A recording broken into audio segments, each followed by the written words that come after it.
श्री शिवाय नमस्तुभ्यम। हर हर महादेव। पंडित प्रदीप मिश्रा जी के द्वारा वाची जा रही नवनिधि शिव महापुराण कथा जो कि ग्रेटर नोएडा से चल रही थी। आज कथा का 7वां दिन था, अंतिम दिन था। आज की कथा में गुरु जी ने जो जो उपाय पत्र उपयोगी जानकारियां दी हैं, सभी की जानकारी आपको इसी वीडियो के माध्यम से देंगे।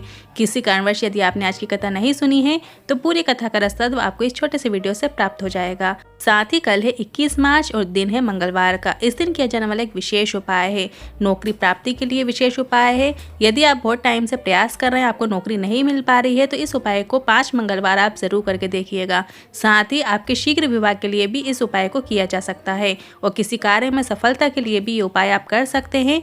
वीडियो के अंत में ये उपाय हम आपको करके दिखाएंगे। तो जान लेते हैं आज की कथा की पहली जानकारी की ओर। विपिन प्रसाद सिन्हा जी पश्चिम बंगाल से पत्र लेकर आए। गुरुदेव, मैंने सारे डॉक्टर की रिपोर्ट आपको लगाई है। 3 मार्च को रोड दुर्घटना में पुत्र का एक्सीडेंट हो गया था। भेजा टूटकर दूसरी ओर गिर गया था। उसको प्लास्टिक की खोपड़ी लगाई गई है। लड़का ठीक ही नहीं हो पा रहा था, कुछ शरीर में तकलीफ हो गई। वो सामान उठा उठाकर फेंकने लगता था। उसका विवेक काम ही नहीं कर रहा था। सारे बड़े बड़े हॉस्पिटल में बड़े बड़े डॉक्टर को दिखा दिया, उसका इलाज कराया, पर कोई आराम नहीं था। तब किसी ने कहा कि एक बार कथा पंडाल में बैठकर कथा सुनो। हम 16 फरवरी से 22 फरवरी तक सीहोर पहुंच गए और कथा पंडाल में बैठकर कथा सुना। हमने वहां हमें भले ही रुद्राक्ष नहीं मिला, पर वहां से हमें कंकड़ शंकर मिला। उसे उठाकर ले आए। उसी कंकड़ शंकर को स्नान कराकर उस जल को हम बेटे को पिलाने लगे। अब बेटे का विवेक काम करने लगा है। उसी का आभार व्यक्त करने कथा पंडाल में आए हैं। बढ़ते हैं आज की कथा की दूसरी जानकारी की ओर। अपनी दौलत और अपनी धर्म पत्नी को आपको विशेष ख्याल रखना है। अपने घर की दौलत में किसी की नज़र ना पड़ने दो। अपने घर की नारी में दूसरे की नज़र मत पड़ने दो, जिसमें श्रेष्ठता है। आपको अपने रहने का तरीका और रहन सहन संस्कारवान होना चाहिए। आपको अपने कपड़े संस्कारवान रखने चाहिए। आपको अपने धन का दिखावा बिल्कुल भी नहीं करना है। मित्र आपके धन को खत्म करने के बाद आपको छोड़ देते हैं। बढ़ते हैं आज की कथा की तीसरी जानकारी की ओर। अजय वर्मा दिल्ली से पत्र लेकर आए। मेरे बेटे का व्यापार कुछ समय से अच्छा नहीं चल रहा था। उसके पेमेंट कई महीनों से रुक गया था, आ ही नहीं रहा था। वो चिड़चिड़ा भी हो गया। फिर एक दिन भोले बाबा की ऐसी कृपा हुई कि उसने इंस्टाग्राम में आपका एक वीडियो देखा जिसमें आपने बताया था घी के दिए में काले तिल डालकर तुमरुका जी का नाम लेकर सोमवार के दिन भोले बाबा के मंदिर में दीपक प्रज्वलित करने वाला उपाय सुना। सोमवार के दिन उपाय करना होता है, पर सोमवार की रात को वीडियो देखा तो उसने अगले दिन मंगलवार के दिन दिया लगा के आ गया और अगले ही दिन बुधवार के दिन उसका पूरा पेमेंट आ गया। उसी का आभार व्यक्त करने कथा पंडाल में आए हैं। बढ़ते हैं आज की कथा की चौथी जानकारी की ओर। गायत्री जी दिल्ली से पत्र लेकर आई। अगस्त 2022 में सीहोर गई थी और वहां से मैंने एक कंकड़ शंकर और एक रुद्राक्ष लेकर आई। मेरे पापा की किडनी में दिक्कत थी और चाचा को लीवर में अधिक दिक्कत थी। चाचा के लीवर में पस निकल रहा था और डॉक्टर ने कहा कि ऑपरेट करके लीवर से पस निकालना पड़ेगा। हॉस्पिटल में अन्य लीवर किडनी के मरीजों को देखकर चाचा जी रोने लगे और घर आ गए। उन्होंने पस नहीं निकलवाया। हमारे पास सीहोर का रुद्राक्ष था। हम उस रुद्राक्ष को जल में गलाकर वो जल शिवलिंग में चढ़ाकर और एक बेलपत्र चढ़ाकर उस बेलपत्र को चाचा को खिला देते। शिवलिंग पर चढ़ा जल पिला देते। इसके बाद अगली बार चेकअप कराने गए तो डॉक्टर ने बताया लीवर अब पूरी तरीके से ठीक हो चुका है, अब कोई दिक्कत नहीं है। उसी का आभार व्यक्त करने कथा पंडाल में आए हैं। बढ़ते हैं आज की कथा की 5वीं जानकारी की ओर। गीता जी चौहान यूपी से पत्र लेकर आई। मेरी बेटी जो 10 वर्ष की थी, उसके चेहरे और गर्दन में सफ़ेद दाग हो गए थे। मैंने काफ़ी दवाई कराई पर दाग सही नहीं हो पा रहे थे। बेटी छोटी थी, उसके जीवन के लिए मुझे बहुत टेंशन होता था।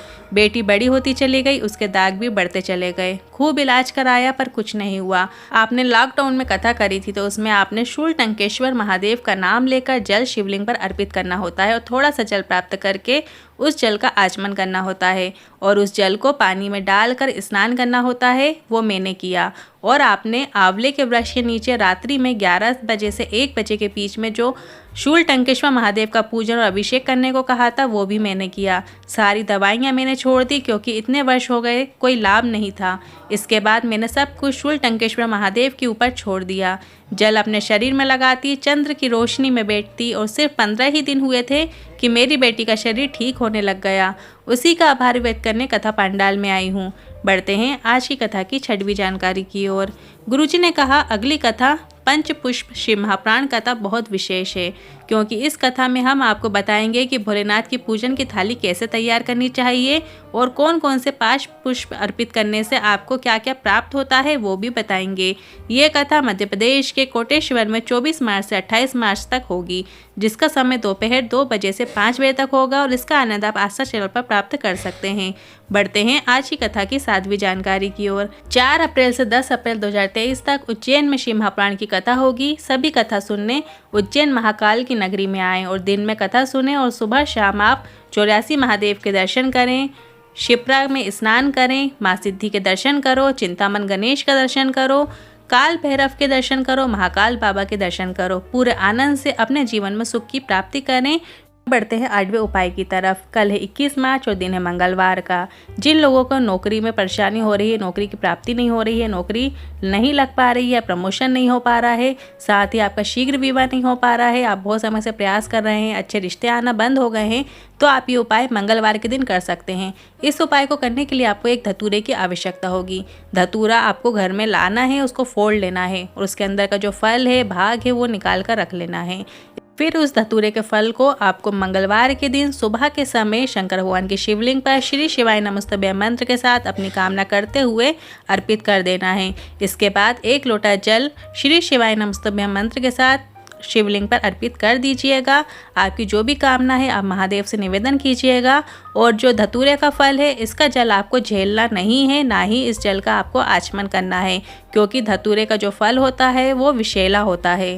और आपका कोई कार्य अटक रहा है तो आप कल 21 मार्च दिन मंगलवार के दिन आप ये उपाय कर सकते हैं। शूलटंकेश्वर महादेव वाले उपाय से जुड़े प्रश्न आप कमेंट के जरिए पूछ सकते हैं। आज की कथा की जानकारी आपको कैसी लगी? मेरे द्वारा दी गई जानकारी आपको थोड़ी भी उपयोगी लगी हो तो वीडियो को लाइक करके कमेंट बॉक्स में हर हर महादेव जरूर टाइप कीजिएगा। उपायों से लेकर कोई भी मन में क्वेश्चन है, सवाल है तो आप कमेंट बॉक्स के जरिए पूछ सकते हैं। श्री शिवाय नमस्तुभ्यं, हर हर महादेव।